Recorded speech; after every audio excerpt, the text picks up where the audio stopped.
Hello mga kayopi! Welcome back!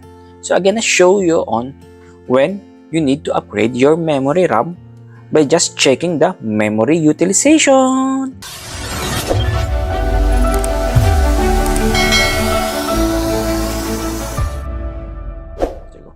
So mga kayopi, meron tayo ditong old laptop, an i3 of 8th generation. So na-upgrade ko na siya before.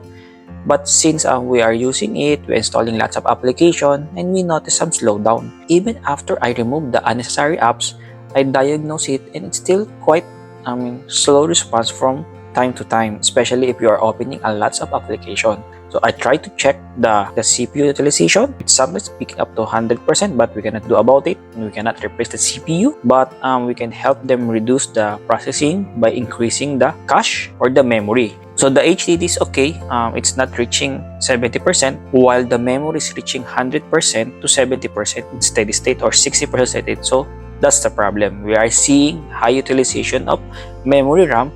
So from 8 GB, we need to upgrade it to a more higher RAM. So let's now try to upgrade the laptop. So mga kayopi, ito yung ating old laptop. I think more than 5 years ago, an i3, 8th generation, kung makikita nyo. So we're gonna upgrade this one. Madami na tayo napalitan dito. Yung RAM, actually na-upgrade na rin natin yung RAM nito before from 4 to 8 gig and also to change to SSD. But we still need more upgrade on this. So we're gonna add this to 8 gig of crucial RAM. Yan. So para maging 16 gig. For Windows 11, ang comfortable RAM is 16 gig na nowadays kasi nga pataas ng pataas yung mga software requirement natin. Madali lang naman ito mga kayopi. Tanggalin lang natin yun, dalawang screw. So yan, natanggal natin ng screw. So ito lang naman mga kayopi, yung dalawang RAM nya. Madali lang naman itong palitan. Just click this yan, yung both sides. So yan o. Then, pull it out. Yun na mga kayopi, ito yung kanyang RAM dati o. So yan mga kayopi, yung ipapalit natin. Crucial na 8 GB na 2400 yung frequency. Yan. So, ganyan lang mga kayopi. Shoot nyo lang. Then, lock. Yun. Ganun lang mga kayopi kadali, di ba? Then, let's try this one. Yan, no? Then, remove. Yun. So, yan mga kayopi. Ito pa isang 8 GB stick.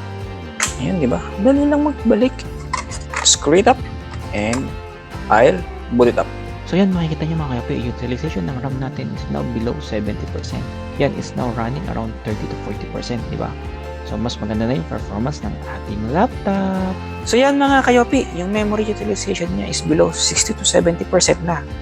Mas bibilis na tong laptop na to.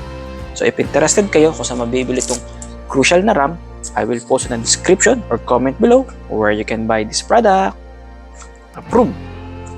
Bye!